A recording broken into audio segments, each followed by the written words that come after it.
papers. Our first presenter is Clive Marsh of the University of Leicester in the United Kingdom, England. I've actually known Clive for close to 20 years now, but I still asked him what I should say about him, an introduction of him. He's the Director of Lifelong Learning at University of Leicester. He has written and edited 3 books on theology and film between 1997 and 2007, and most recently has written, along with Vaughan Roberts, Personal Jesus, How Popular Music Shapes Our Souls, a fine book on that topic. And also wanted to put in a promotion for, and are there flyers out there that are in front? Okay, so at the break, look for these. The conference that Clive and I are both involved with this summer at the University of Leicester on fandom and religion, so all of popular culture and religion.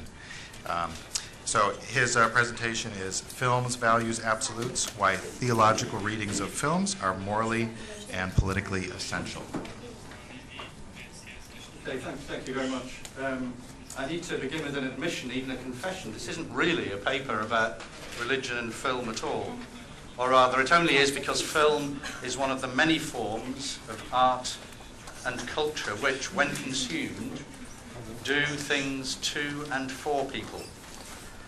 What I'm suggesting in this paper is to highlight how absolutes are drawn out amongst those who view films, so that then, if people reflect on their film watching and are encouraged to do so, they can actually examine the values and absolutes that they live by.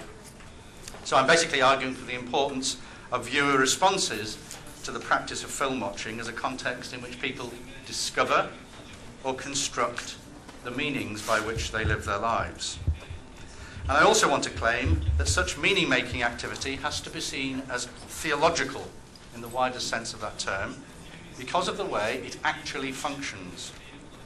And I'm suggesting that to fail to recognise this will prove socially, ethically, and politically dangerous.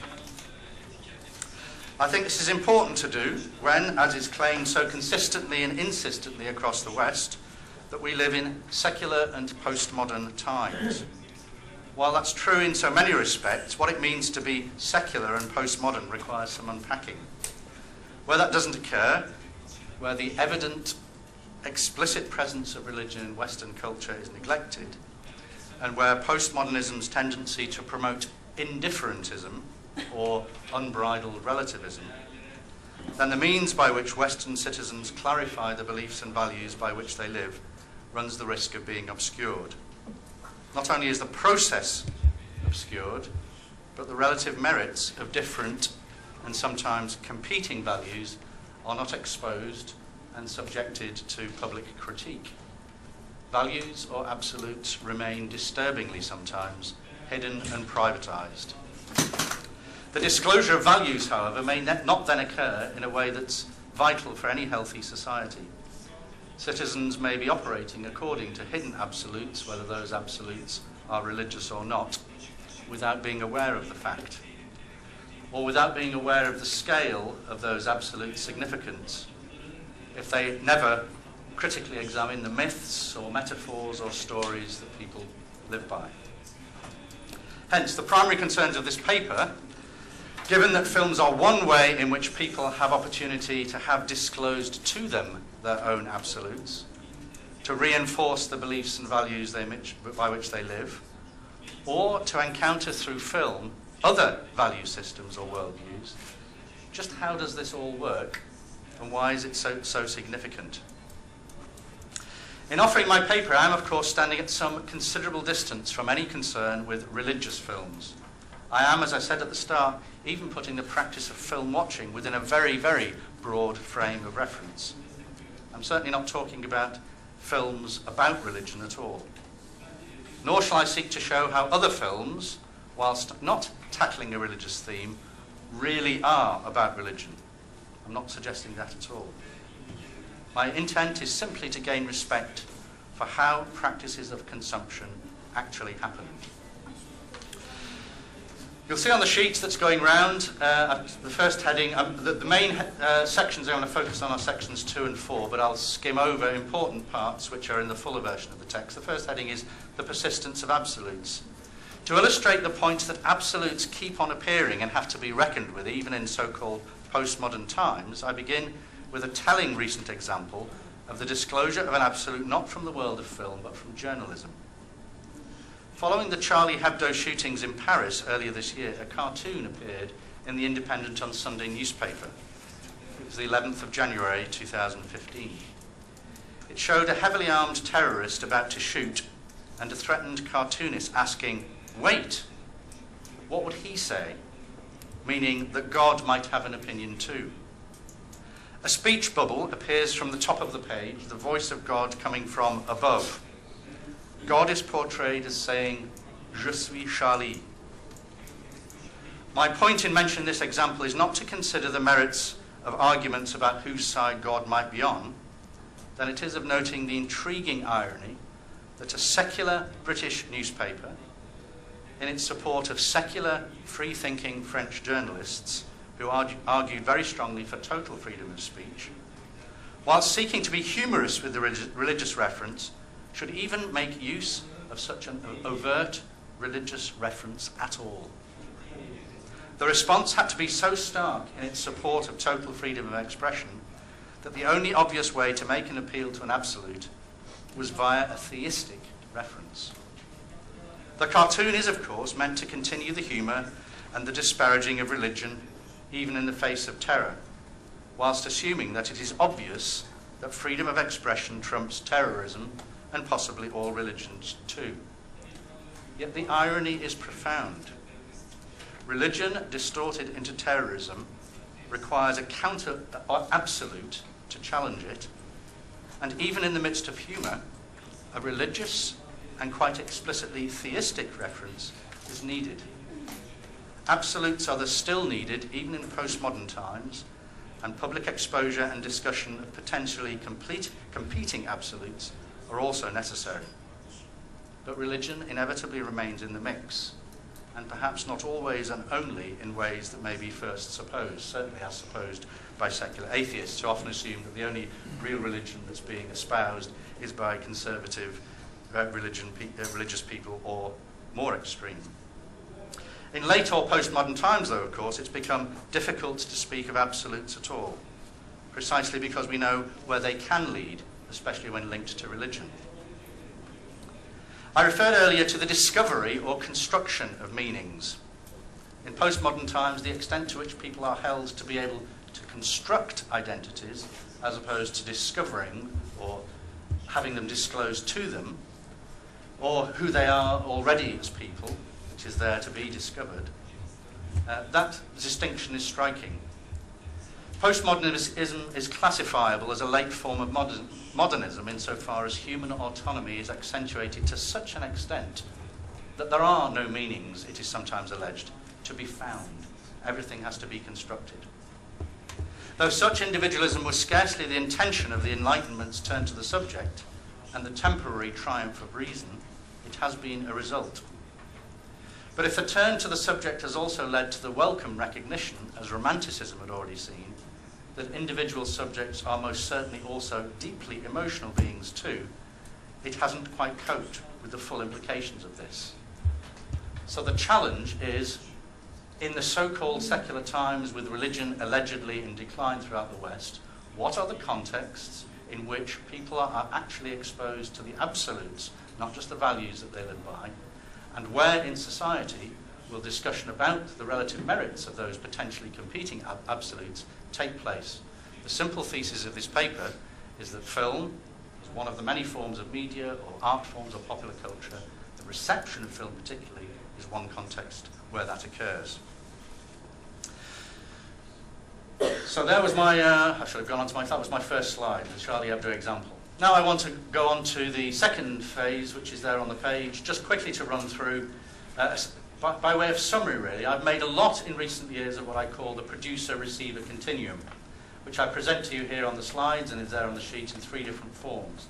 It comes in some ways, in one form, from a literary model, so the basic author-text-reader model, which can be problematized still further by the insertion of implied author or implied reader, or even other elements to really draw out the full complex nature of what happens when people read. It can be translated through more social science contact, and there's a version of this that you may know through the social sciences called the circuit of culture, which translates the author-text-reader framework into production, representation, or consumption, or institution, text, and audience, here in this form from Pete Ward. In relation to film, it can then be translated into a director-film-viewer framework, although as we all know from our work on film, which wherever we put the emphasis within this continuum, there are many, many other elements which could and should be included. Hence, on the bottom half of that slide, I'm showing just adding in editor, implied viewer, screening before we get to the viewer. But my contention here is that using this continuum to relate to the question of where people explore their values and absolutes, it's not necessarily that we focus on the director, or even what may be discernible within the film as text in itself. It is what receivers, audiences, do with film as individual viewers and in the contexts where they receive and discuss films in communal settings in front of a film that matters most, because that's where there's going to be a chance of people's values being explored, expressed and explored. So whatever version of the continuum, or if you use the circuit of culture, whatever form of interpretation, hermeneutical framework you operate with, there's a behind the text, there's a text, and there's an in front of the text. Here I'm saying what happens in front of the text in relation to film in the form of viewers is very significant indeed. Let me move on to the third section of the paper, which I'll skip, of the making of many canons. Canon, of course, is a term used for an authoritative list. So the question then is, it's all very well saying that the focus lies in what viewers are doing with film. We could also ask the question, yeah, but who decides what's worth viewing? That also is a very important public conversation. Again, it's one I can't go into here, but I do touch on in the paper. But let me turn to the heart of the paper in terms of 3 theological theses about film watching to see if you agree in any sense with what I'm trying to argue. First thesis, everybody has a script.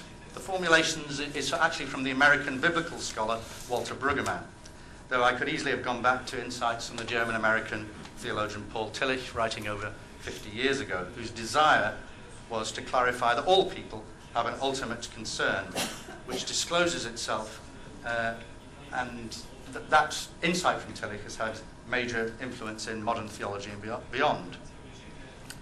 Brueggemann's concern, unlike Tillich's, which was arguably still too enmeshed within a Christian realist framework, Brueggemann speaks from that concern too, but he's using the term everybody has a script much more widely. Brueggemann's concern is the script by which people live, which often goes unexamined. The set of values by which people live unless they discover it, highlight it, and engage critically with it. To cite Brueggemann's concern directly, quote, "The dominant script of both selves and communities in our," by which he means US society, although it could be extended across many parts of the West, "for both liberals and conservatives," he goes on, "is the script of therapeutic, technological, consumer militarism that permeates every dimension of our common life," end of quote. Whether or not Brueggemann is right in specific terms, his point is clear. There are deep assumptions in any culture which shape people's lives, and which it is important to disclose and critically examine. So the challenge is to clarify in what context and by what means citizens may be enabled to discover, disclose, and explore the scripts by which they live. Second, I'm suggesting that we will get at the importance of such scripts if we call them people's theologies. It is, of course, in one technical sense, wholly inaccurate to call all such scripts theological if there's no explicit reference to God or gods. In formal terms, however, the debate is the same as the sociologists are engaged in when they distinguish substantive from functional or phenomenological definitions of religion. The former, the substantive definitions, are the ones that refer to belief in a transcendent being. The latter, functional, describe practices which function as religion. Again, my purpose is not to argue that cinema-going, film-watching, or film fandom are religions. or are even religious. The issue is about the significance of what occurs in the interaction between viewers and the objects of their participation, in this case film. Clearly, the content of what people consume or interact with, whether that's quality art of canonical status or kitsch, will have some bearing on what is concluded or confirmed in the receiver. But neither producer nor product controls that reception entirely, even if the reviewer cannot, with full legitimacy, simply make of a work what they want it to mean. Theologies, in the sense I'm using the term here then, are the collections of deep convictions by which people live their lives, whether they are scrutinised or not. They'll be formed by socio-economic, cultural and political factors, as well as shaped by conscious choices. They will relate to patterns of identity formation and affiliations to kinship, friendship and interest groups. To repeat, my point is not that audiences really do control meanings, whether they're discovered or constructed. It is rather that in the everyday practices of cultural consumption, what receivers do with whatever they consume holds sway over the content and original intention of the product itself. So these collection of deep convictions function theologically. Third and final thesis, critical reflection on such theological formation is underdeveloped. Given that most of us do watch and read and listen to rubbish, as well as attending to quality products, art, what's to be done if there is insufficient attention to the theological significance, for here read downright importance, of what occurs in the interaction between the received and the product? Where is reflection on this process and the products being interpreted, being done and to be done?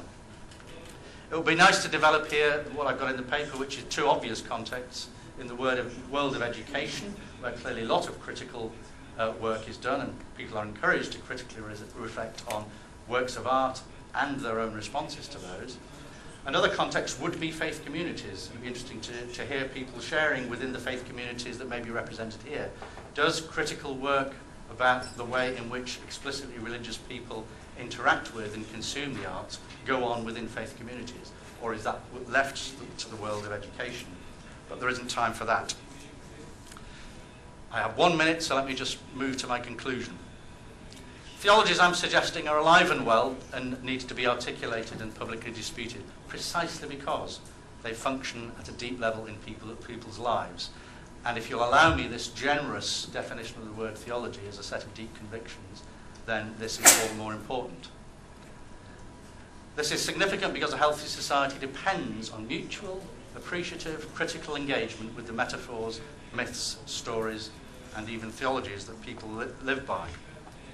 So as I say, this paper is not specifically about religion and film at all, but I am arguing that if we locate the practice, the social practice, the habit, the participation in entertainment that film watching is within this broader hermeneutical framework, then we will understand just how significant film watching is and just how significant the kind of work that's represented in this room is towards a healthy society. Thank you.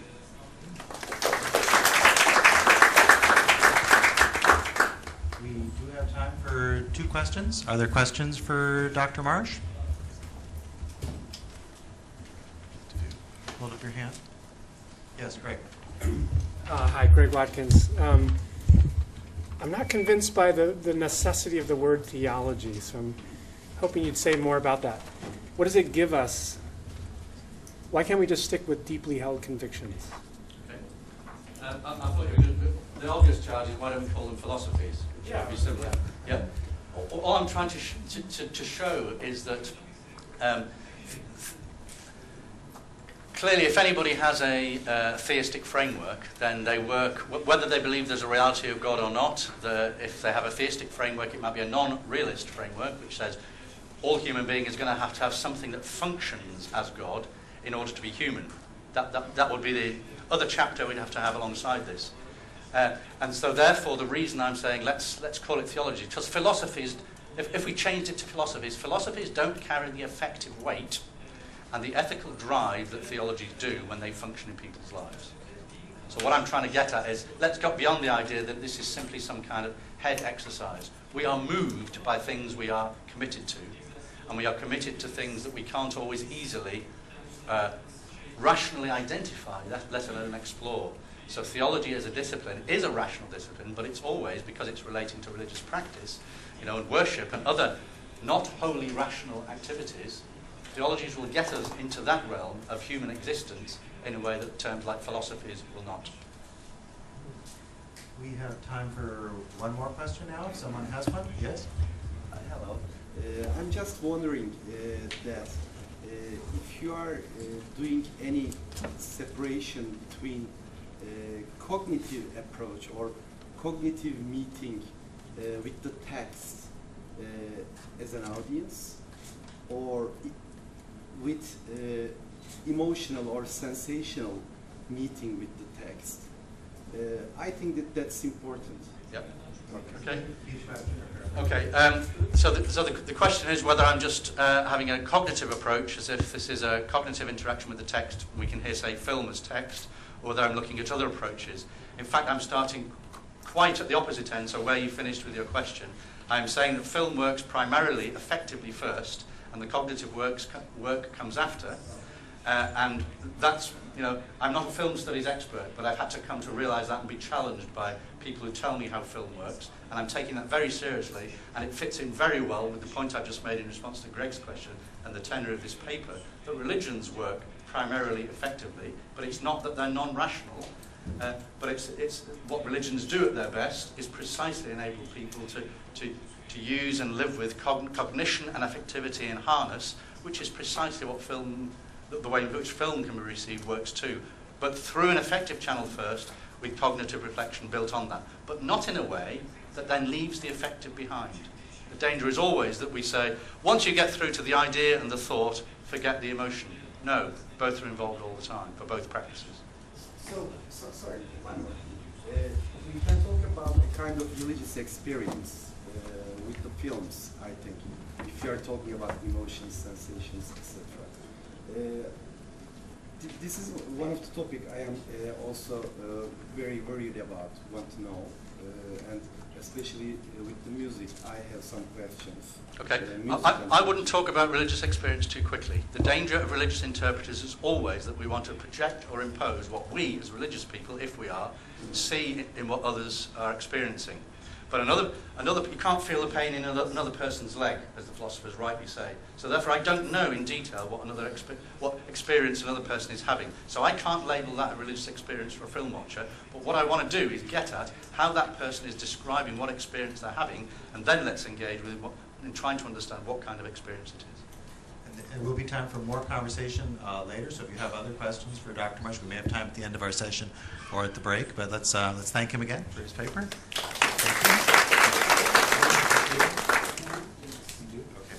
Sorry, one more question. Could you save it for the end, just because we have our time?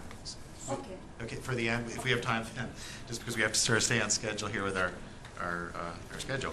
Our next presenter is Amjad Hussain, who is Associate Professor on the Theology faculty at Marmara University here in Istanbul. And his paper is Religion, Film, and Post-Modernism, The Matrix, a Case Study. Good afternoon, everybody. Okay, my paper is called Religion, Film, and Postmodernism. I'll be talking about Matrix, which is now nearly 14 years old or 15 years old. I think I'm not going to go through what Matrix is all about. I hope everybody's watched it, and more likely a while ago.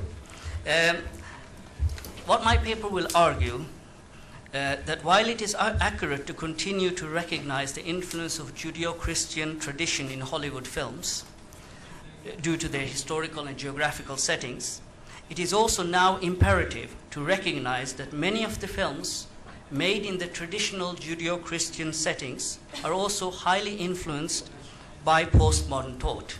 Literally just goes to my the previous speaker's subject. Since the West is becoming more and more a postmodern society, their literature and films have begun to project this thought or philosophy. This postmodern thought means that in recent years, Hollywood has begun to utilize many other religious and philosophical traditions.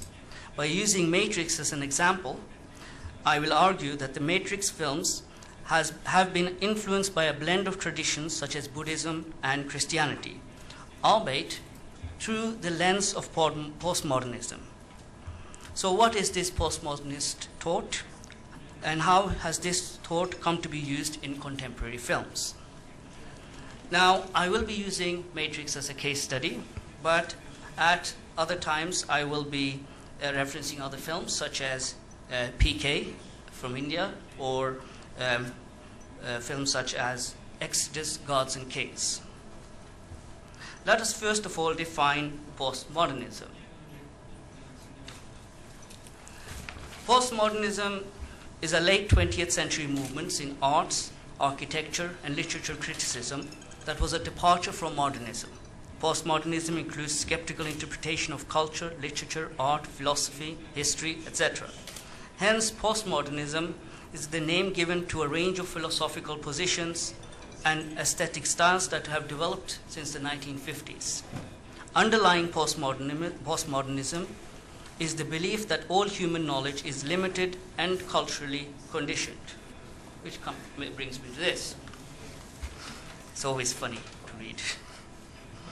The key features of postmodernism are often stated to be that truth is relative and that there are no absolutes. It is in this context that the British sociologist Anthony Giddens argued that the grand narrative in the Matrix franchise demonstrates, quote, "Nothing can be known with any certainty, since all pre-existing foundations of knowledge have been shown to be unreliable, and that history is devoid of progress." Now, what is interesting is that grand narrative, the way we speak of history, is grand narrative is highly traditional. It's been used by Enlightenment thinkers, it's been used by all various religions. But before the Western Enlightenment era, the same understanding of reality was based on each tradition's religious truth. So each religion gave a truth, an absolute. Enlightenment thinkers shifted, according to Anthony Giddens, one type of certainty with another, which was we move from the divine or metaphysical or philosophical reality with the certainty of human reason. In the West, this is commonly associated with modernism, meaning objective knowledge and reason. However, postmodernists claim that all these notions of progress in modernist thought through reason and science are merely cultural and local constructs. That means that we cannot accept what the modernity used to argue, which is that reason and science is the truth. They are also a local or a cultural construct. Postmodernism is therefore seen as a reaction to the certainty and objectiveness of the reason and science of modernity. Now, postmodernism instead focuses on the relative truth of the individual by accepting it as an interpretation of experience. Hence, ultimate truth is impossible to attain because everyone has his or her own truth. This makes all truth claims, be they from revelation, reason, or science, relative. Now, if I go on to Matrix, this is kind of funny. Akbar S. Ahmed, for example, argued with regards to postmodernism, and I quote, "To approach an understanding of the postmodernist age is to presuppose a questioning of, a loss of faith in the project of modernity, a spirit of pluralism, a heightened skepticism of traditional orthodoxies, and finally a rejection of a view of the world as a universal totality, and of the expectation of final solutions and complete answers." If we now look at a cursory look at Matrix and its characters, we find that Mr. Anderson, played by Keanu Reeves, later renamed as Neo, is the main protagonist of the film. He is presented at first as a recluse and shy gifted computer hacker who is given an opportunity to find out about the mysterious matrix. Through the film, he is led to Morpheus by a woman named Trinity, and he is told that he is the long-expected savior of humanity, thus the Christ figure. Neo is freed from the matrix and finds out that reality is highly different than what it was perceived within the matrix. Now, for example, there are many Christian elements in the Matrix film that have been recognized by many different film critics and scholars. Primarily, for example, according to Reed Merger Schuchart, Keanu Reeves' character Neo is both symbolically a convert and the Christ. He is a reluctant convert to Morpheus' views and at the same time the savior figure. Trinity, the girl, the Neo's counterpart, is a clear reference to the triune God of Christianity, i.e. the Father, the Son, and the Holy Ghost. What is interesting to note is that the contemporary feminist criticism of the Trinity as a patriarchal notion comes out in the humorous comment by Neo when he says to Trinity, "I always thought you were a guy." The character of Morpheus is also strongly associated, for example, with John the Baptist, as the person who prepares the way for the Savior. In addition, his statement to Neo, "You have been looking for me for a few years, but I have been looking for you for my whole life," is very reminiscent of the role of John the Baptist in the Gospel of Matthew as the forerunner of Christ. And of course, let us not forget Cypher, who is clearly depicting Judas of the New Testament. He betrays Neo and his group just as Judas betrayed Jesus and his disciples. At the end of the film, Neo's death and resurrection is indicative of the death and resurrection of Christ in the Gospels.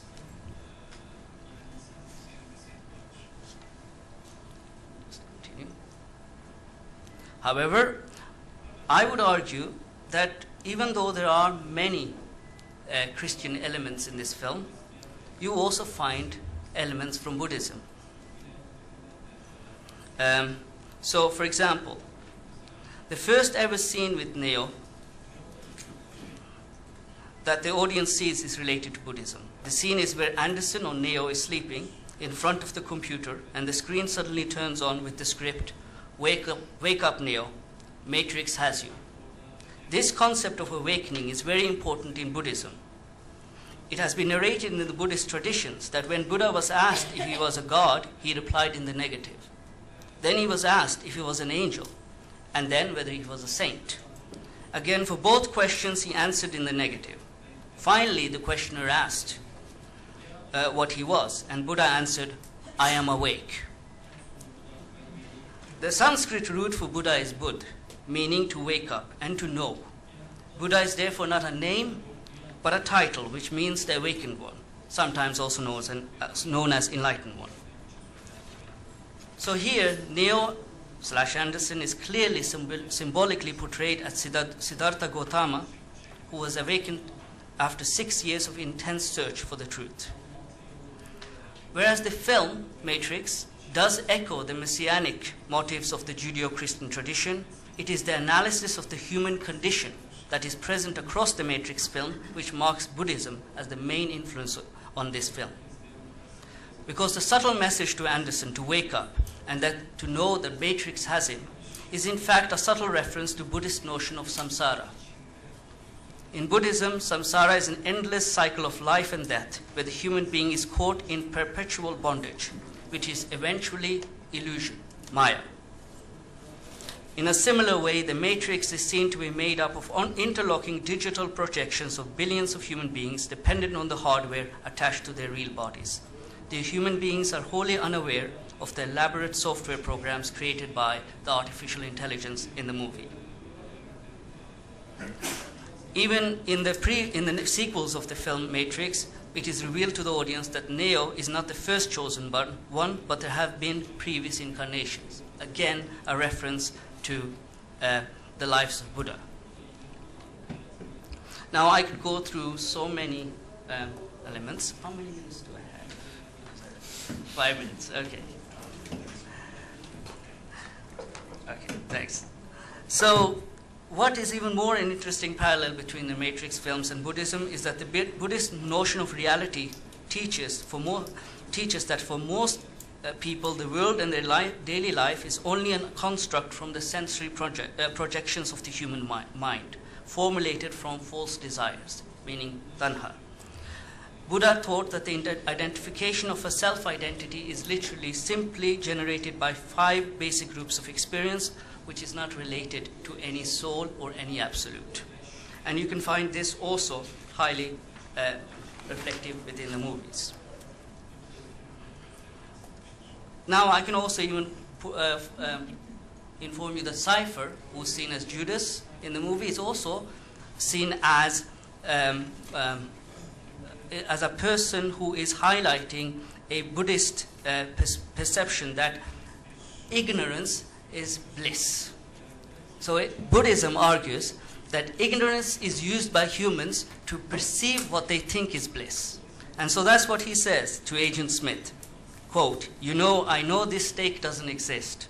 I know that when I put it in my mouth, the matrix is telling me, my brain, that this is juicy and delicious. After 9 years, you know what I realize? Ignorance is bliss." Buddhism instead argues that if you truly know what is reality, then you remove ignorance and you are freed from samsara, which was literally what Matrix may have been arguing throughout the whole movie. Now, there are many more examples that I could give, but I should really get on with the paper itself. And now, we have noted that Christianity and Buddhism has influenced the movie Matrix. You can even now go on and say Plato's writings. You can go on and say Greek mythology, and you can find it all within this movie. So Matrix is a good example of a film that has used a number of different religions and philosophies to tell a story. Richard N. Jones argues, quote, "The religious themes and symbolism in the Matrix relate well to Westerners because they synthesize elements of various religious traditions and produce new themes and symbols that are not specific to any one tradition," unquote. The Matrix is therefore a film that can be recognized for its postmodern features. For example, Ford argues, mixing metaphors from Christianity, Buddhism, Greek mythology, and even cyber technology, the Matrix as a myth may be seen as an analysis of the contemporary existential condition. It appropriates Christian messianic mythological frameworks, but imports a form of Buddhist idealism to radically transform the Christian existential understanding of the human condition. Now, my point with this talk, which, to be honest, Matrix being influenced by Christianity and Buddhism is not exactly new, but my point is that this film is portraying religious pluralism, and it is specifically well done, highly intelligent, and it is done within a Western context, as some scholars have argued. But there are other movies that are pluralist, but they may not get that label, postmodernism. If we look at the recently released film 2014, PK, from Bollywood, we see a similar portrayal of religious pluralism that has developed, but it is different from the pluralism that arises in Hinduism. So what is the main difference between the two? Aslam, a theologian, argues in his book, Religious Pluralism in Christian and Islamic Philosophy, the thought of John Hick and Hussain Nasr. He argues that whereas the religious pluralism represented by many Hollywood films seem to be accommodating general pluralistic ideas, it has not been helpful for constituting any forms of pluralistic theories that aim to offer a global solution for trans-traditional problems. And the main reason for this is that it does not believe in the universality of truth. So postmodernism, relativism, coming from Hollywood or coming from the West, but then PK, and of course, another movie that was coming from Hollywood and India, connected together, Life of Pi, they are also about religious pluralism. But whereas the first one rejects any absolutes, both movies, PK and Life of Pi, is arguing for the existence of an absolute with the existence of variety. So this is a highly different way of looking at religious pluralism. So my argument is that Matrix and films such as Exodus, Gods and Kings is more to do with postmodernist ideas of religious pluralism, whereas if you look at Life of Pi and PK, you are looking at religious pluralism seen through the eyes of Buddhism or Hinduism or traditional Eastern religions with an understanding of an absolute that exists. So just to end my talk, in conclusion, in many contemporary films about religion and philosophy, postmodernist thought strongly emphasize religious philosophical pluralism without the possibility of an objective truth center. However, it is also important to be able to recognize that concepts such as religious pluralism may not just be the product of postmodernism, but may also have its place in some of the world's religious traditions that emphasize the objective truth as central. In my view, PK and Life of Pi represent the latter, whereas Matrix and Exodus, Gods and Kings represent the former. Apologize, but I've not been able to speak a lot about Gods and Kings. Thank you. We have time for one, perhaps two questions, depending on the question. Is there someone who'd like to ask a question of Dr. Hussain?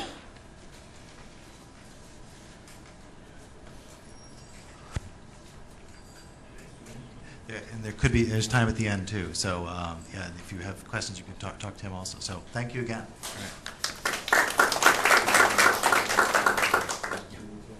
While our next presenter is getting in place, let me introduce him to you. He is Professor Jouko Aaltonen. He is a Doctor of Art at Aalto University.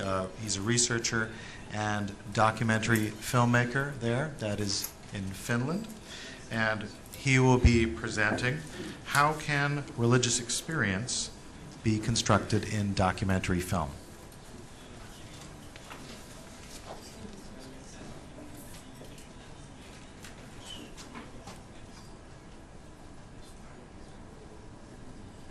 While the technology works with us, hopefully here. Again, if we have, I know we have little time for all the questions. So again, there's time at the break also. So, whenever you're ready. Yes. Okay. Thank you very much for letting me be here and make this presentation. So my background is from documentary filmmaking. I'm a documentary filmmaker, but also researcher, specialized in practice-led research. This is also my point of view in this presentation. I have directed several films where spirituality or spiritual beliefs have been one of the topics. And this time I'm analyzing two of my films. So the first one is Kusum from the year 2000. It is a documentary film about an Indian family fighting evil spirits and disease. Main character is Kusum, a 14-year-old Indian girl who falls ill. She stops eating, isolates herself, and suffers raving fits. Kusum's family initially tries Western medicine, but then opts for traditional Indian spiritual healing. According to healer Bhagat, evil spirits have attacked the family. Family participates Bhagat's sessions and various rituals.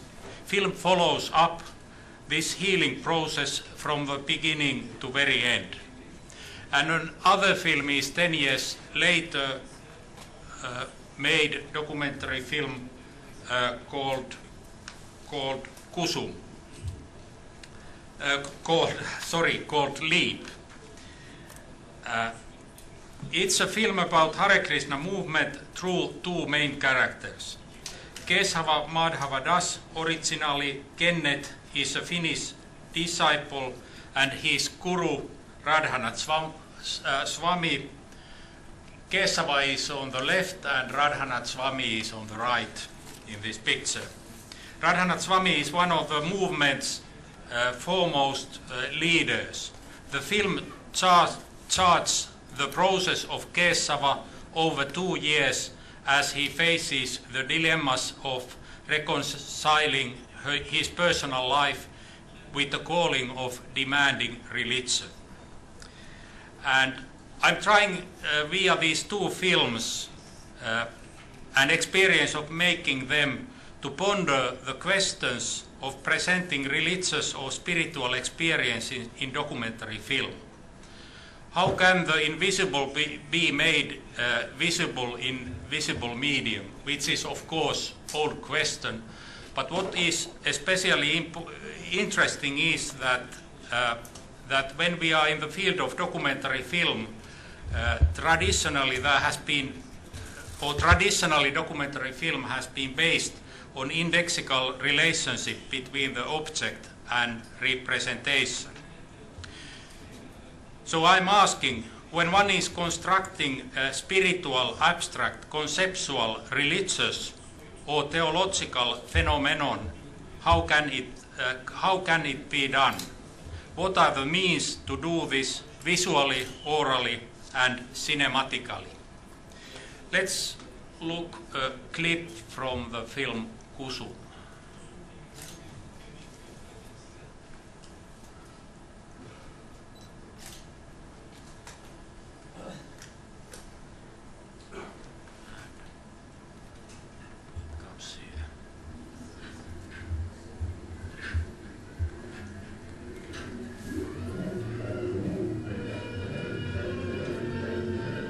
Can we get a little bit light from here, front away?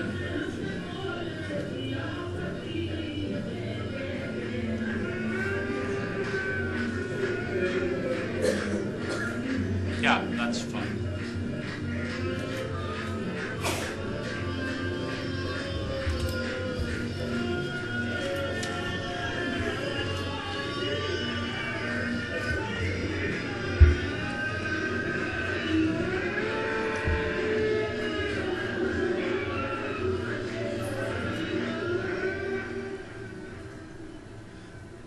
This is first time Kusum, the main character, is taking part in these sessions. Trance plays a central role in Bhagat's treatments. Bhagat's healing sessions resemble in many ways Western psychodrama. The spirits are named as the cause of the problems. But isn't that in fact just inventing an euphemism for Kusum's or other patients' condition? Do the treatment and trance amount to a cathartic experience, liberating and soothing? I'll stop this because you are not listening to me, you are just watching the picture. I can notice it. So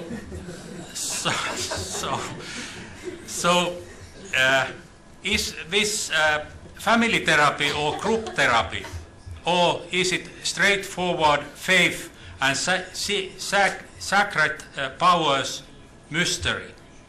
You can hardly find just one correct answer. Everything depends on the point of view. These films are dealing with spiritual or religious experience, and both are portraying main characters to whom invisible transcendental world is real and present.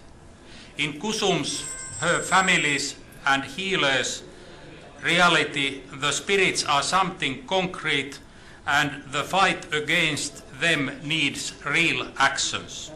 Not only symbolic, but actual actions. For Kesava, world, nature, statues, rituals are full of signs of Krishna, the god. Even more, as is said in the scene where Kesava is practicing to dress up deity. Kesava says, "This is not the image or statue of Krishna. this is the Lord Krishna. According to Kesava, the spiritual world is the real one, and this mundane world is only shadow of the spiritual world. Although religious or spiritual experience is often non-verbal, difficult to put in words, one way to describe it is to let the persons explain the experience by themselves. They are witnessing, giving testimonial, which is used actually in both of the final films. In Lead Kesava explaining his experience and worldview several times. In Kusum, this strategy is more problematic because during her illness or during her struggle with spirits, she is not talking, she is totally silent. So instead we used Bhagat, the healer, to explain in interview what is happening and what spirits are doing.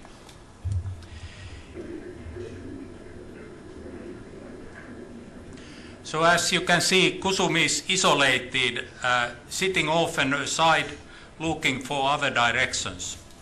And I tried to imitate the way Kusum is making perceptions about her surroundings. So we or I decided to use special kind of point of view shots where the scenes by Kusum, seen by Kusum, are restricted and strange close up. So in a way I was making an interpretation about the perception of Kusum, and at the same time interpretation about the mental state of Kusum. Also soundtrack was used quite freely and expressive way in this documentary film. So both films are also having a lot of rituals, especially the film Leap, and they are important in both films. First, because they are cinematic in the sense that they are action, something which can be filmed. Secondly, it is something where the connection to Godhead, holy and transcendental, can be seen. Eliade is using the concept hierophany, which means artifacts, objects and places where holy manifests. Kusum and especially Leap are full of hierophanies, temples, statues, religious objects, holy places, and all these are building up the connection to God. Altogether, Hare Krishna movement is very visual, oral, haptic religion, and in that sense very, as Hinduism in general, and in that sense very good topic for documentary filmmaker. Both films are having exceptional moments. Moments which are exceptional both for the main characters of the films, but they are exceptional and important also from the point of view of dramaturgy of the film. And here we can see the scene where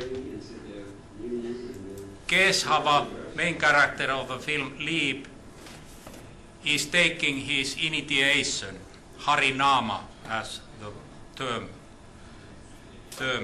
is. This initiation had already happened several years earlier, so I had a problem how to construct it and how to express the importance of it. Luckily, Kesava had a videotape about the occasion. So we filmed the situation where Kesava is watching and rewinding the tape at home.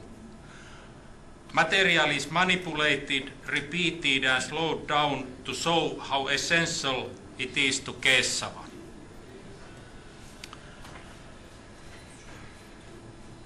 I take a little bit further because I only have 3 minutes left.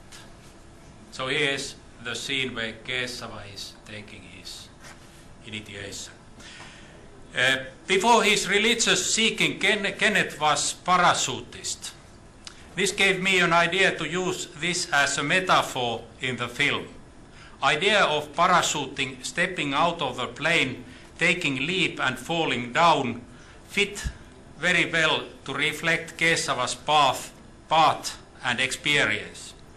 This manipulated parachuting material was used several times, just this material, several times in the film, for instance in the beginning as the title scene and in the end. It gave also the name for the film Leap.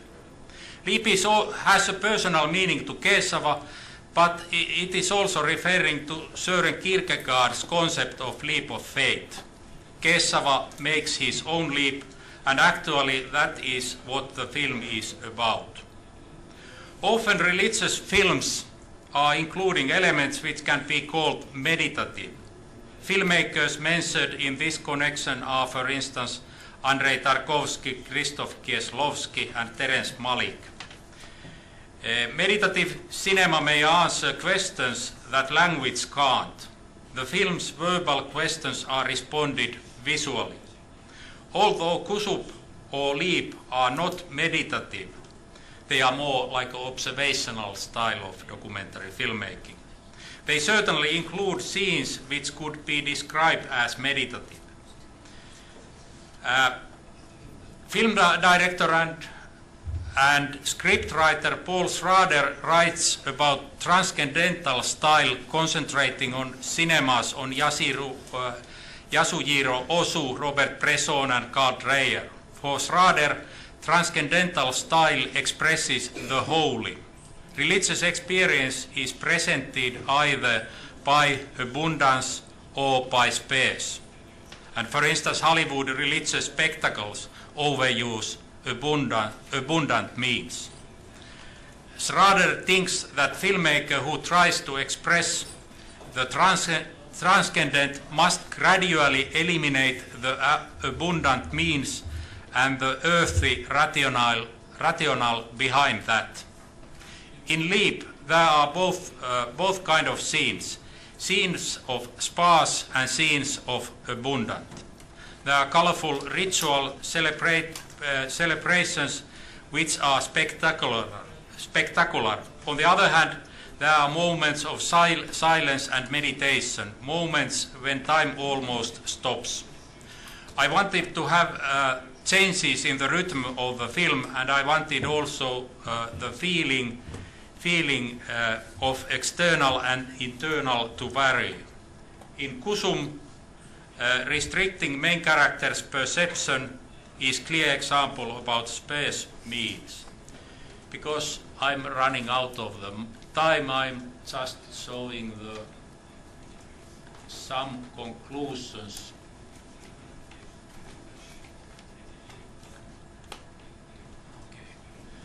Conclusions. So, how to present religious experience in documentary film? I think there are several strategies to do it. First, we can verbalize the experience as in these both examples. Rituals can be presented, metaphors which are used in both films, especially in Leap, meditative scenes, transcendental filmmaking, and fiction. Fiction is not used in these films, but that would be one possibility to illustrate holy or transcendental. And traditional religious films, for instance, biblical spectacles are doing this, but also Hare Krishna movement is favoring romantic fantasy type New Age illustrations in movement's own videos.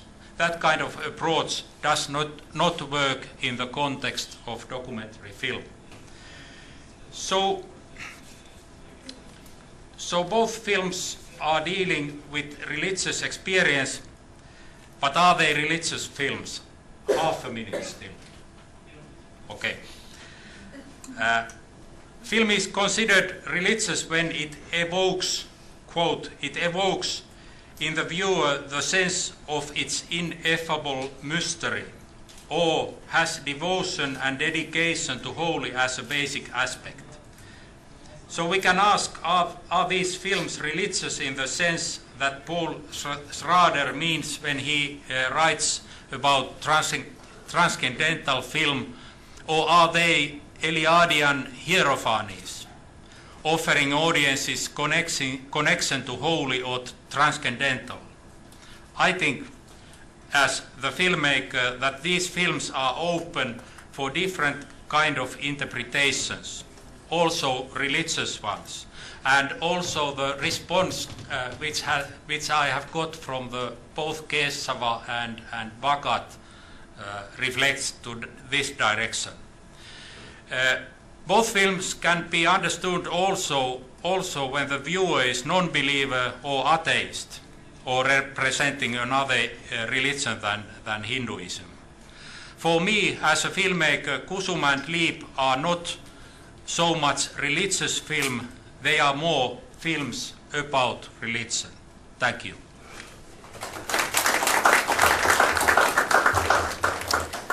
We have time at this time for perhaps one short question. Dr. Blizek? Is it easier to do to make a religious film if it's a narrative story than a documentary? Does being a documentary limit what you can do? So certainly it's yeah. Please, I can answer here. Our next presenters can start setting up. Yeah. Yes, perfect. Thank you. Certainly, I think it's always easier to make a documentary film if you have a narrative story, because if you have a story, you have more possibilities to get the emotional identification, reaction, and also other kind of emotional effects from the audience. So I think this is true also concerning religious documentary films. Okay. Right. Maybe we answer afterwards. Or Well, we have time for questions because we're just setting up here. Well, okay. Yes. yeah, so go ahead. This is my request. I'm from Bangladesh. There is a big opportunity to make this type of film like Kusum in Bangladesh also. So my request to the international community and film director, producer to make this type of film from Bangladesh. It's a good suggestion. Yeah. Now you have work to do. Yeah. Thank you. All right. Thank you, Dr.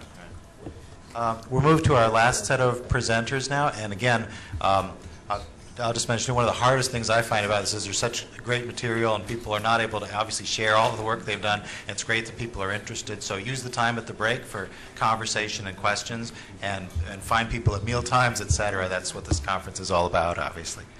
Our next presenters, both of Marmara University in Istanbul, are Dr. Nuri Tınaz and Dr. Yalçın Lüleci.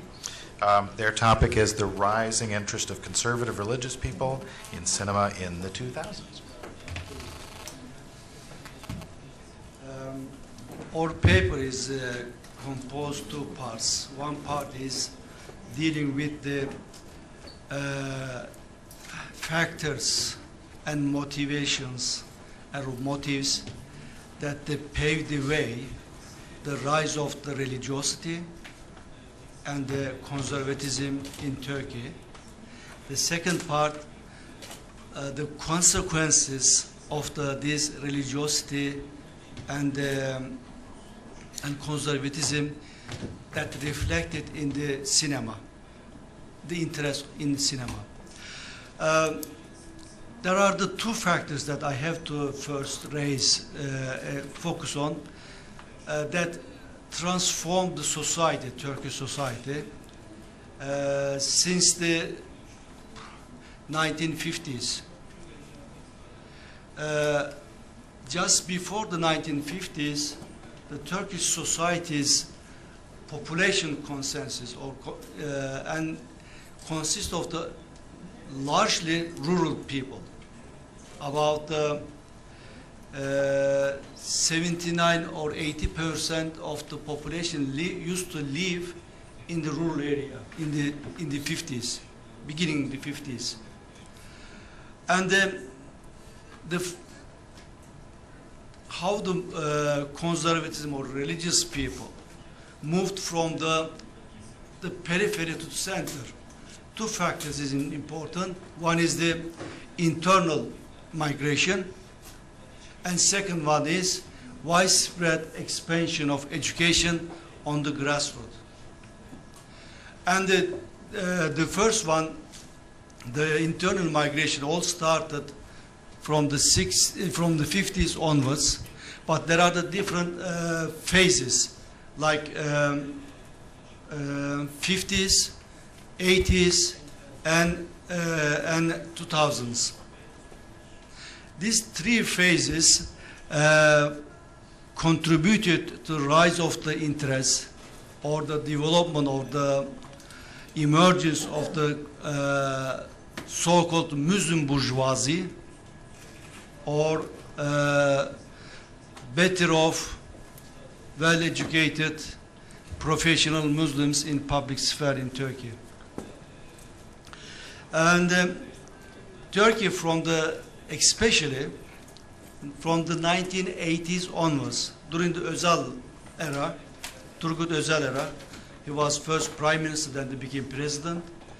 He encouraged so-called conservative and religious people to engage more in economic activities. And of course, through his policies, so-called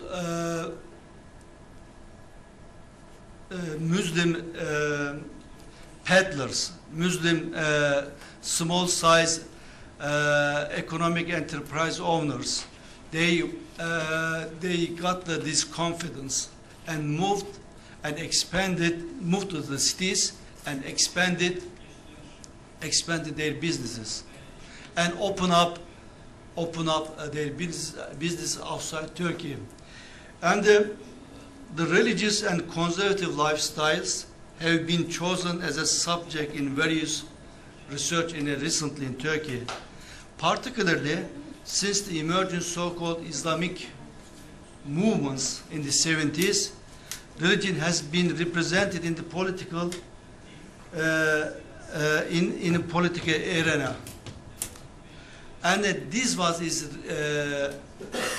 the people in the 70s became more involved in the political Islam, but after the 80s and 90s and 2000 now become cultural form of the religiosity and conservatism. And the second part of our paper will be reflected on the cinema, how this kind of confidence, this kind of the feeling that the people were very so equipped with the opportunities and the opportunities of their material and economic gains. And I would like to show first, very briefly, for instance,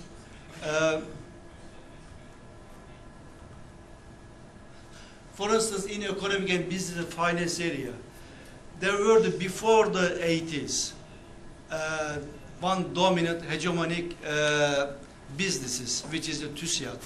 But after one, it became, it emerged, MÜSİAD, TÜMSİAD, and TUSKON. And the business entrepreneurs also became diversified. Before the 80s, it was again secular-oriented people were more dominant in the economic sphere. And in banking also the same. It all started in the 90s, the interest-free banking or Islamic style or religious style banking. And the labor unions also diversified. And it was before the 80s just only the revolutionary labor unions or state-controlled labor unions. And in media also the same. Media was the most secular people became very dominant in the media and the media companies, and it is reflection in the Woman magazine and Popular magazine as well as holidays. In January 2015, I was traveling to the UK from the London domestic flights. I took the Ryanair, I was just looking at these booklets. I've seen more than 15 halal certified hotels. In Turkey, there are around Turkey, most of the coastal regions, 89 hotels are certified halal in Turkey. And the most famous one is Kapris Hotels, Armutlu Village, and the Mega Yacht Marina in Göcek. And media, again, it reflected in fashion and clothing, entertainment, and restaurants, eating habits. The people's habits also has changed.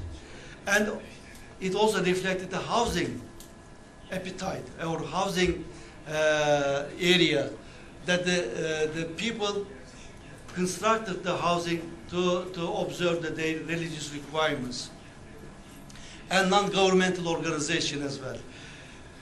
Now, I would like to, these are the motives and the factors that triggered the Muslims to be interested more to create their own popular culture, to create their own media, to create their own cinemas. Now, I would come to how this cinema, the interest, how the interest emerged among the conservative religious people in Turkey in the 2000s. Yesterday, in the opening remarks, I looked through very briefly. The conservative people have been involved in the cinema in two different periods. One is the Hazretli filmler, hagiography movies. This part is prepared by my colleague. I'm not in the media expert. I'm in the sociology.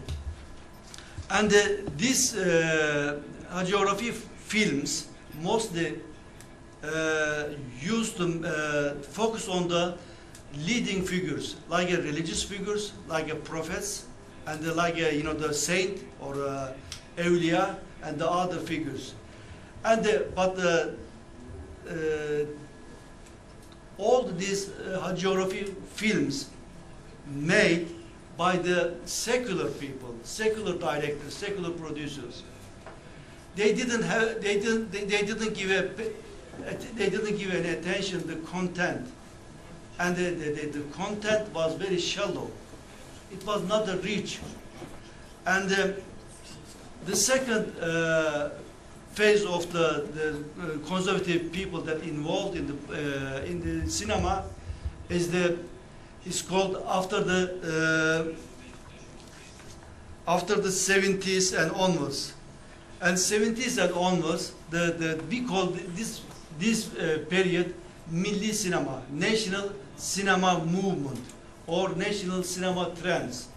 In this National Cinema Trends, there were some, the producers and directors like Yücel Çakmaklı, Mesut Uçakan, and the other figures. They produced movies to raise the awareness and consciousness of the Islamic or religious beliefs and the values, moral values. And how this one is reflected, how the people got the endorsement from the religious authorities. The highest religious authority or official religious authority in Turkey, which is the President of Religious Affairs, official religious authority, unlike some other Muslim countries, tell the truth, emphasizes on the significance of the cinema and cinema and as an interest area in the arts at the second International Religious Publication Congress held 2004.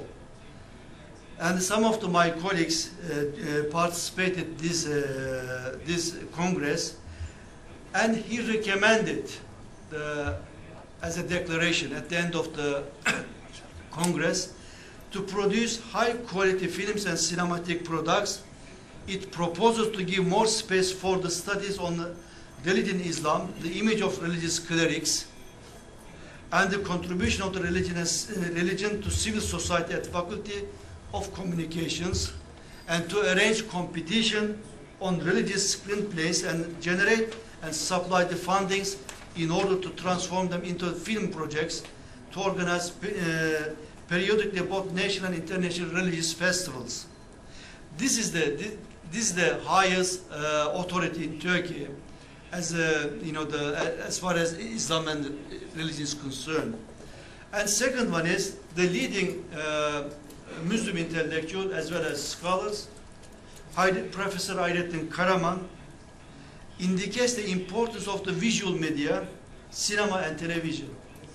He says both the cinema and television are substantial mediums for teaching, education and knowledge, news and entertainment that address and appeal to eye and ear.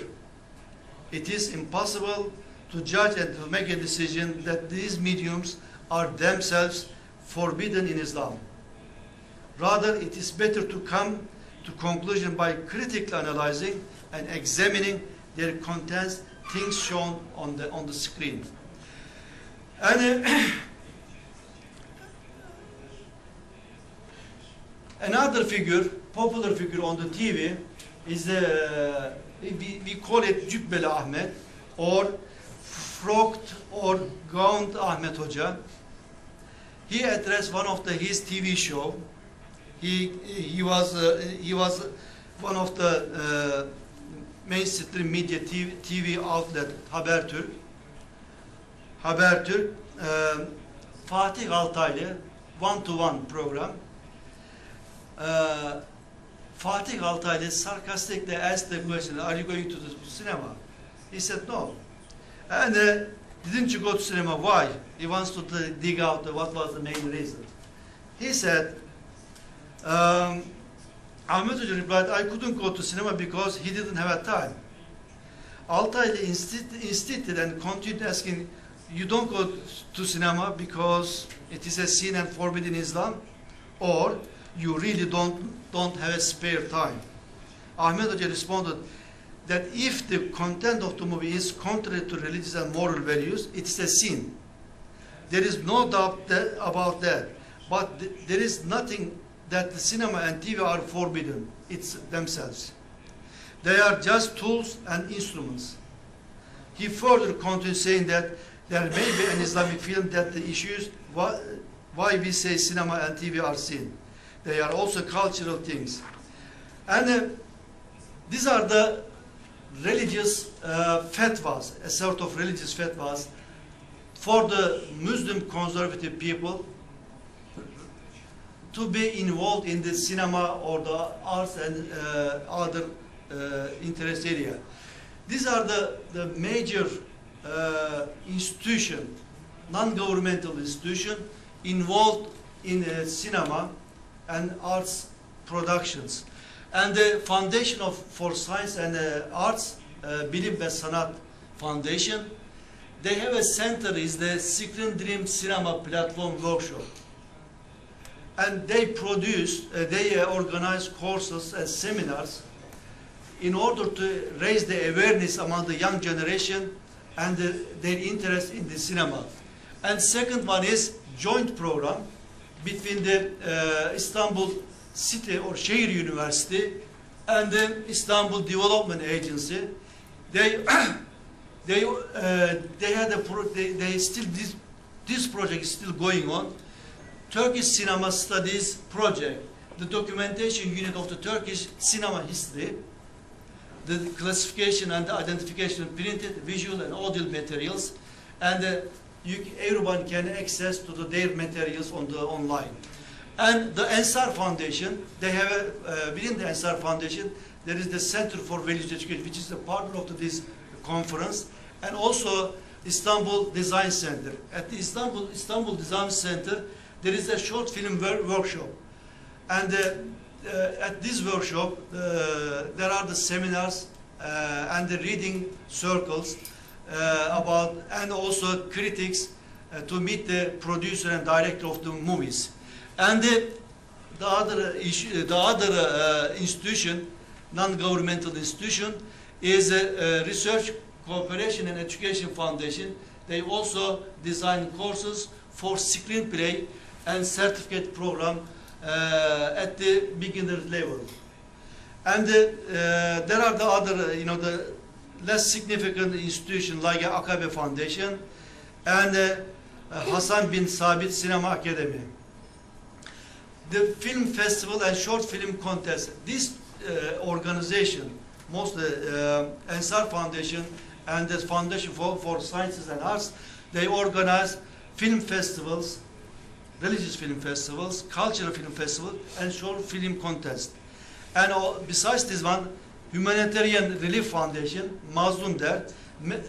Besides foundations, there are the metropole municipalities, which is the mostly ruled by the conservative politicians.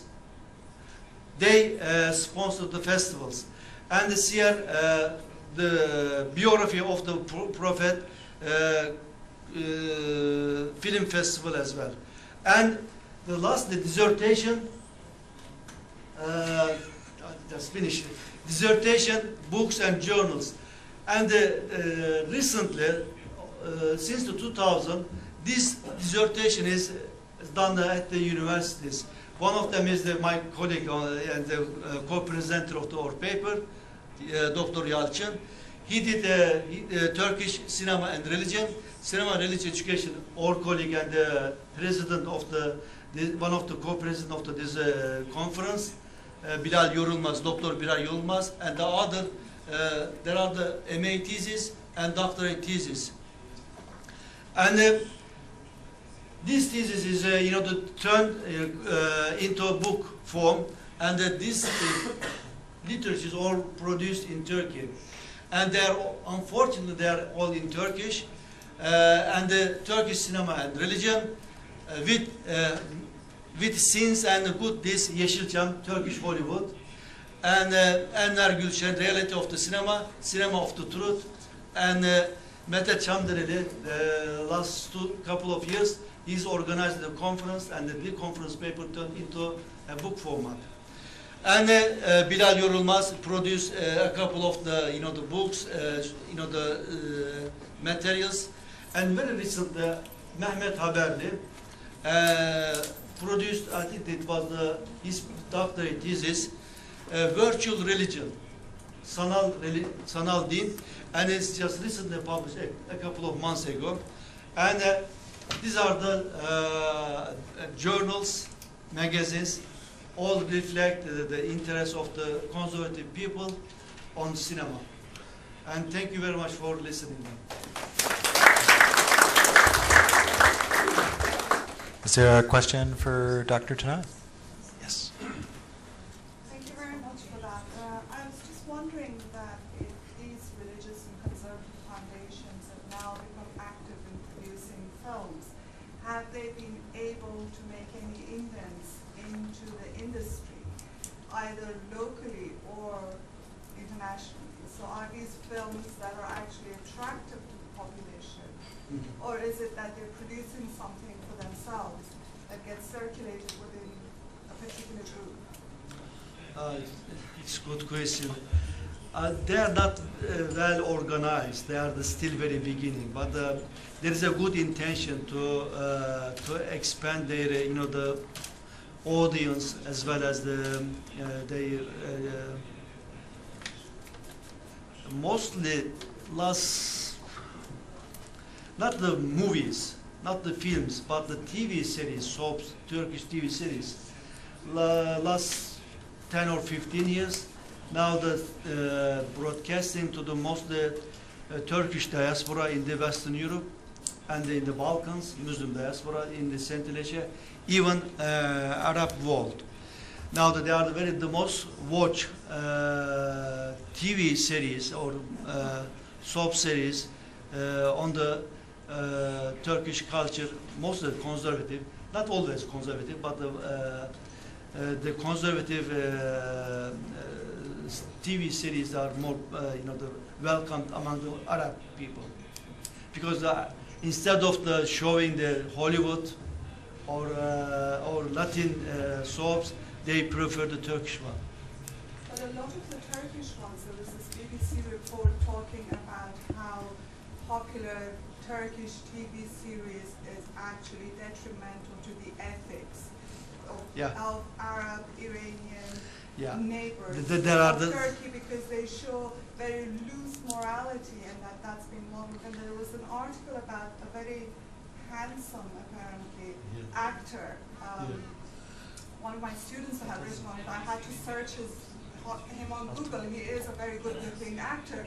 But how that is causing problems in Jordan and Saudi Arabia, because they've banned his image, because now women are expecting their men to behave like him and to look good like him. Yeah, you are right. There is we heard, there is the censorship on some screens of this TV series. And most of the Arab women and girls, they fell in love with this actor, is the Kıvanç Tatlıtuğ, and some of the episodes, censorship, but they don't show the very full. But the historical documentary TV series and movies, they are shown. There is no problem there. So is it made by the Conservative Foundation? Most. Some of them state sponsored, most of them they're private. And the municipalities, metropole municipalities, they are sponsoring these activities as well. We are out of time here, so again, I would encourage you to seek out these presenters afterwards and at other times during the conference to converse with them and share your questions. But thanks again to all the presenters here and to you for your questions and listening.